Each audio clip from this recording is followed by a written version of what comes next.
Hello guys! Hello Capricorn! Welcome dito sa aking channel, Kapalaran 888 Capricorn. Pasensya na kayo guys kung marami akong mga sugat sa kamay, ha? Okay, wag nyo na lang tingnan. Okay Capricorn, ito ay weekly tarot reading para sa inyong lahat. So, I hope na makaresonate ka dito.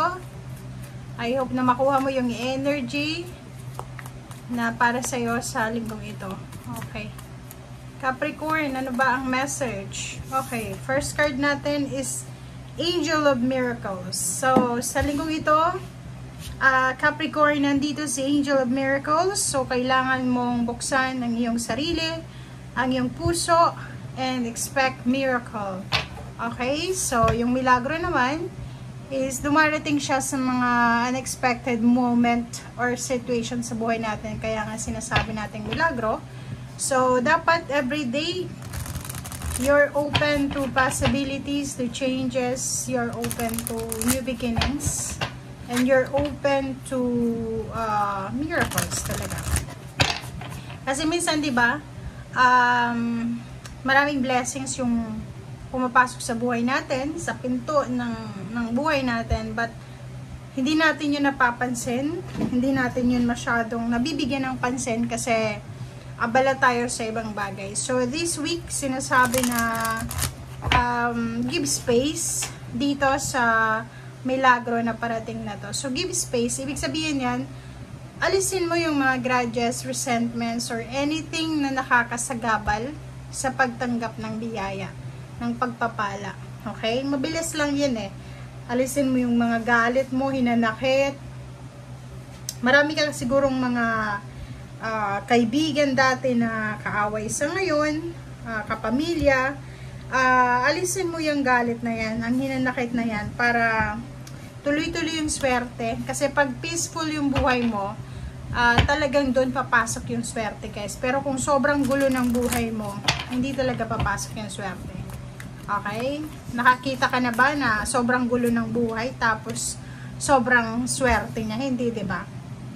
Okay, so next card natin is Full Moon Completion. So this week, may isa kang plano na posibleng makakompleto. It's either travel plans, it's either malapit ka ng mag-retire, graduate, matapos yung kontrata mo, if you have contract, nagpapatayo ka ba ng bahay, or parang nakikita ko sure dito sa completion, meron kang pinoprocrastinate, meron kang iniisip na gustong gawin, by the year 2025-26, marami kang plano, but this week nakapag-desisyon ka na. Parang nakikita ko sa'yo dito na makakapag-desisyon ka na, so eto yung direction na dapat kong tahakin. Eto yung dapat kong gawin. Okay? So, nakikita ko sa'yo dito, ano man ito na decision making mo na gagawin this week, matagal mo tong pinag-isipan, matagal mo tong inisip, binigyan ng maraming oras, binigyan ng maraming, parang hindi ito yung ngayon lang ha. Kumbaga yung completion na yan is matagal mo siyang sinakripisyo, matagal mo siyang pinag-isipan, matagal mo siyang trinabaho. So, kompleto na siya sa linggong ito. So, kung ano man yan, decision mo, good luck na lang sa decision mo kasi ikaw lang naman ang nakakaalam kung ano yung makakabuti at makakasama sa buhay mo. Diba? Okay. Capricorn.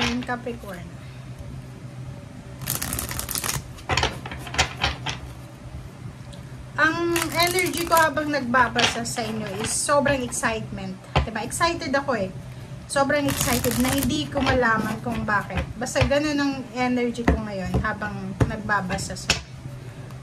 Okay, Capricorn, first two cards natin, meron kang Knight of Pentacles tsaka King of Pentacles. So, this week, or simula sa linggong ito, sinasabi sa'yo dito ng barahan na Knight of Pentacles and King of Pentacles na may gagawin ka, or may sisimulan ka, na posibleng magdadala sa'yo ng King of Pentacles, ng lump sum of money. So, ibig sabihin, meron kang bagong idea, or meron kang gustong gawin or gagawin, is either kontrata siya, trabaho, negosyo, contract signing, or anything na sisimulan mo na pwede kang kumita ng malaking halagang pera.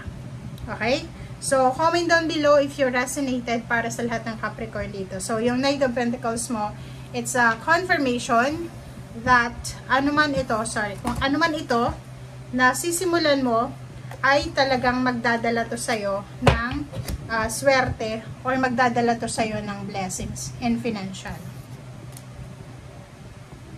Okay, next card natin is Nine of Wands and Queen of Wands. So, nakikita ko sa'yo dito, if nakakaramdam ka for 9 months or 9 weeks, 9 hours ago, siguro masyado kang napapagod sa trabaho, exhausted, drain na energy mo, wasted, parang gano'n. Like, yung nakikita ko sa yung dahilan kung bakit ka napapagod is siguro yung routine mo sa araw-araw is pare-pareho lang. Like, pagkagising sa umaga, kakain, maliligo, trabaho, uuwi, parang ganun. So, nakikita ko sa'yo dito na napapagod ka sa sitwasyon mo. And gusto mo ng Queen of Wands, gusto mo ng freedom, gusto mo ng makaalis dyan sa pagod na yan. So, nakikita ko sa linggong ito na kinakailangan mong mag-relax. Okay? Kahit sabihin natin na, ay, sasabihin mo, masasabi mo yan kasi wala ka sa sitwasyon ko, na dalawa yung trabaho ko, lalo na yung mga nasa Europa or sa Amerika or sa Canada, yung may mga part-time tapos mayroon pang full-time. So, understandable yun. Kaya nakikita ko siya dito na this week makakaramdam ka na gusto mo nang makalaya dito sa pakikipag-rat race na to. Nakakapagod. Kita ko sa'yo, yung ginagawa mo sa ngayon is malaki naman yung sweldo mo. Kumbaga, hindi natin masasabi na wasted yung efforts mo. Kasi maganda yung takbo ng career, ng financial. But the problem is, nakakaramdam ka ng stagnation, nakakaramdam ka ng emptiness, ng loneliness, ng homesickness, lahat ng klase ng emotion na negative nararamdaman mo. So, nakikita ko nakatingin ka sa malayo. Diba? Pwedeng naghihintay ka 3 months from now, or naghihintay ka ng promotion, naghihintay ka ng salary increase, or naghihintay ka ng confirmation regarding dito sa money. Okay? So, yung decision making mo na sinasabi dito is depende dito sa hinihintay mo. Meron dito sa inyo na siguro hindi kayo makapag-desisyon kung i-renew nyo pa yung kontrata nyo or aalis na kayo, maghahanap kayo ng ibang company, ng ibang career. So, nakikita ko sir dito, mayroon ka pang 3. It's either 3 weeks, 3 months, or 3 days or 3 years pa nahihintayin bago mo to makuha yung tamang sagot sa katanungan mo. Ba't nandito ka na? Merong sagot, merong milagro na posibleng darating sa'yo. Okay. Nakikita ko sa'yo dito na if ever lang naman, hindi naman to talaga sigurado, if ever lang na merong kapamilya ka na ini-expect mo na dadamayan ka niya, ini-expect mo na siya yung magiging sandalan mo in times of loneliness, in times of pagod na pagod ka, parang ganon. And siguro this week madidisappoint ka kasi feeling mo hindi niya nararamdaman yung pain and heartaches and yung pagod na nararamdaman mo. So parang baliwala ka sa kanya. So nakikita ko sa'yo dito, it's either father figure, kapatid na lalaki, boyfriend, asawa, live-in partner. So, nakikita ko, babae ito na Capricorn na medyo nagsisenti siya, na feeling unloved siya, or feeling walang nagmamahal sa kanya, which is, pakiramdam niya lang yon. Okay? Kasi nandito yung King of Cups, kung sino man tong taong to na sinasabihan mo na, hindi mo na ako mahal, hindi mo na ako ganito, ganyan, mahal na mahal ka ng tao ito. And King of Cups is sobrang secured ka sa taong ito. Okay?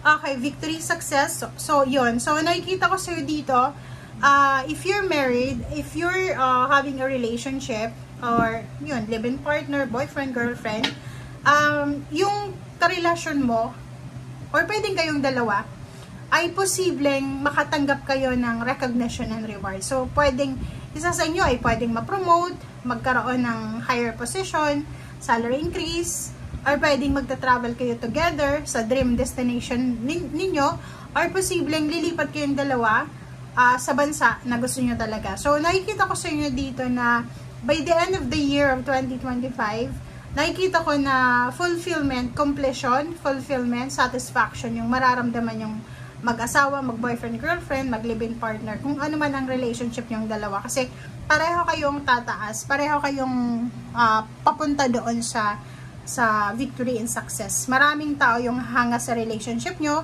maraming tao yung hanga sa partnership nyo, or kaano man to na attachment. Okay? Thank you guys for watching. Bye!